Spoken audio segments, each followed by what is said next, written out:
3-pointers made against the Vegas Aces. And a conversation with you, Shimmy, at halftime. There's Atkins, Ariel Atkins, so smooth with that left-handed She didn't make the Olympic squad this year, but in 2020, she was on that Olympic team. Very good basketball player. Pump fake, Angel Reese gets her own miss, puts it back. We'll take it. She's 9 offensive rebounds away from setting another record. The countdown is on. The Chicago Sky just took another tough loss, this time against the Washington Mystics. Final score, 103-86. On paper, Angel Reese had a productive night. 22 points, 13 rebounds, and 10 of 11 from the free throw line. It was her 11th consecutive double-double, which sounds impressive on its own, but the larger picture tells a different story. While Reese was on the floor, the Sky's defense collapsed. Washington scored 52 points in the paint, and 2 Mystics rookies, Sonia Citron and Kiki Iriafen, made franchise history by each scoring over 20 points.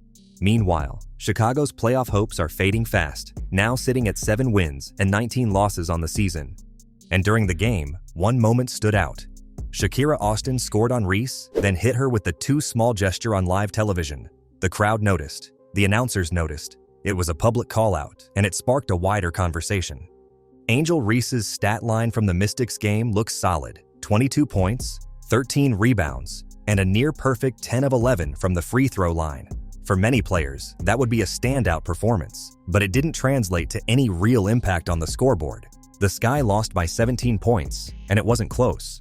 Washington controlled the tempo, attacked the paint repeatedly, and found very little resistance from Chicago's interior defense. The Mystics scored 103 points, well above the Sky's defensive average, and 52 of those came directly inside, an area where Reese is supposed to anchor the team. Reese played 28 minutes. That's the majority of the game. So when the team gets blown out during those minutes, it raises questions about the real value of her production. Coach Tyler Marsh didn't mention Reese by name post-game, but he pointed directly at the team's failure to protect the paint.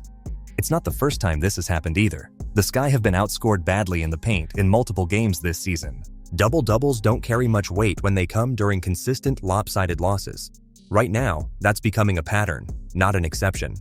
While Angel Reese was stacking individual stats, Washington's rookies were making WNBA history. Sonia Citron scored a career-high 28 points. Kiki Iriafen added 22 points and 10 rebounds. It was the first time in Mystics franchise history that 2 rookies each scored 20 or more points in the same game. And they didn't just hit those numbers, they did it efficiently and with control, leading their team to a comfortable win. Both players consistently beat their matchups, got to their spots, and exposed the gaps in Chicago's defense. Iriafen, in particular, matched up directly with Reese on multiple possessions and got the better of her more than once. That kind of performance matters more than raw numbers. When rookies come into the league and outplay veterans on both ends, it doesn't just reflect their potential, it highlights what the other team is failing to do. Chicago's defense was supposed to be built around size and physicality. Instead, it got overpowered by first-year players. For all the attention on Reese's double-doubles, it was Citron and Iriafen who made the game meaningful. They helped their team win. That's the difference. One play from the first quarter got more attention than anything on the stat sheet. With the leg injury, Sykes Citron here, Shug Sutton attacking. Iriafen was hit on that rebound in the side of the head. She's still on the ground. Here's Onyenwere attacking. Get back there by Austin. Here's Reese on the offensive board. Does not go. Iriafen still down on the rebound. Here's Sutton. They got to blow the whistle, right? It's a live ball. You got to blow the whistle. Am I wrong? Austin inside.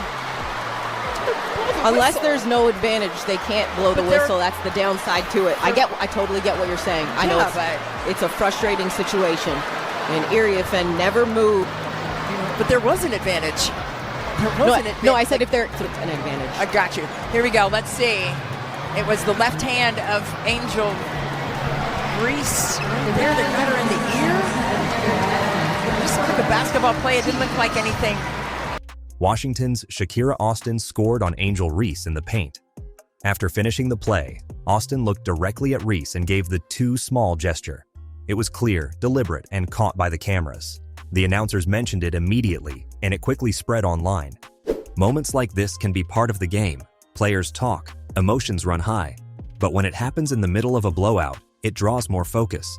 It also becomes symbolic, especially when the player getting taunted is supposed to be the team's defensive anchor. Austin wasn't just celebrating a bucket, she was making a point. Chicago's defense had already allowed too many easy looks inside. That play made it public. And Reese didn't respond with a stop on the next possession or with more intensity defensively. The problems continued. Washington kept scoring in the paint, and the Sky had no answer. For a team trying to build around young talent, being visibly outworked and publicly taunted is a red flag, especially when the reactions afterward, on court and off, show no real adjustment. That play didn't just make the highlight reel, it summed up the game. Not long after the game, the conversation shifted from the court to player rankings, specifically Candace Parker's new podcast appearance.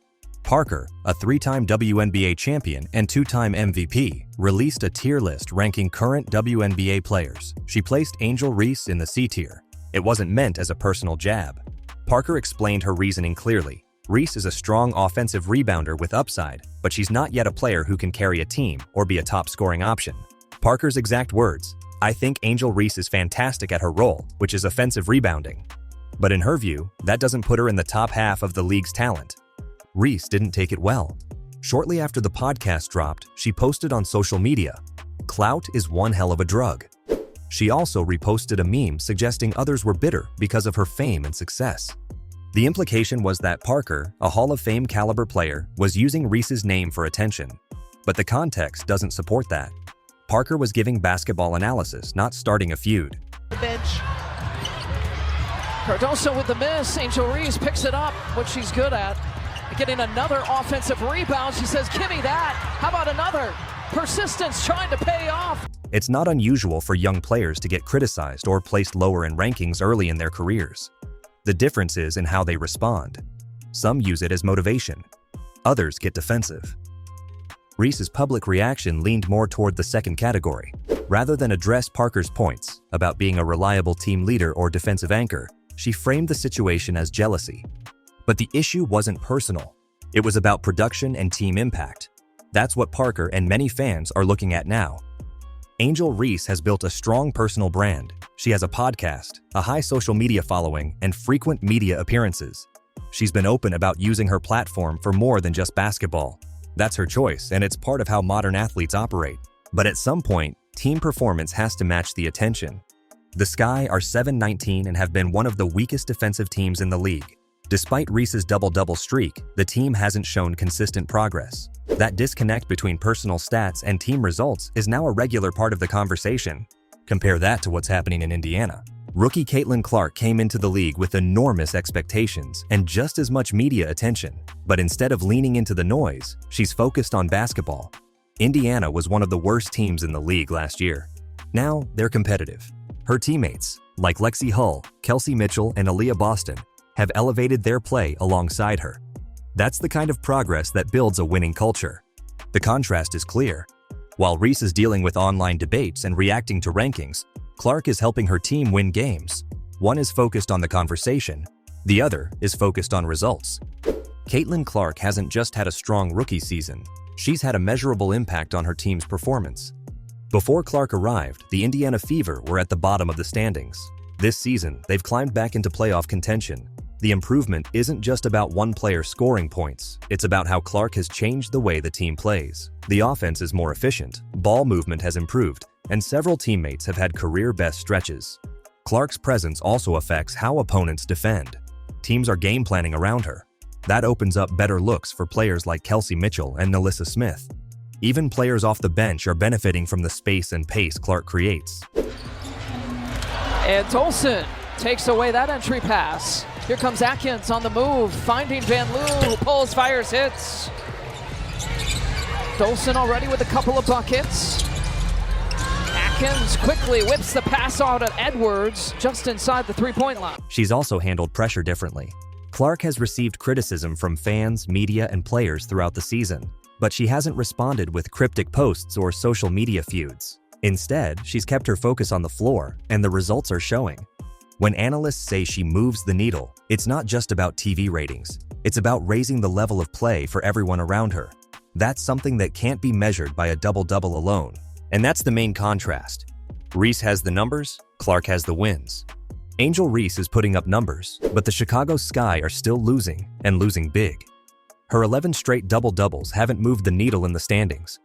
Meanwhile, opponents are scoring easily in the paint, rookies are making headlines against her team, and the defense remains a major concern. Off the court, she's drawn more attention with responses to criticism than with on-court adjustments. That's a sharp contrast to players like Caitlin Clark, who have shifted entire team dynamics without needing to say much at all. This isn't about personal branding or public perception. It's about winning basketball games. And right now, the results speak for themselves. Thanks for watching.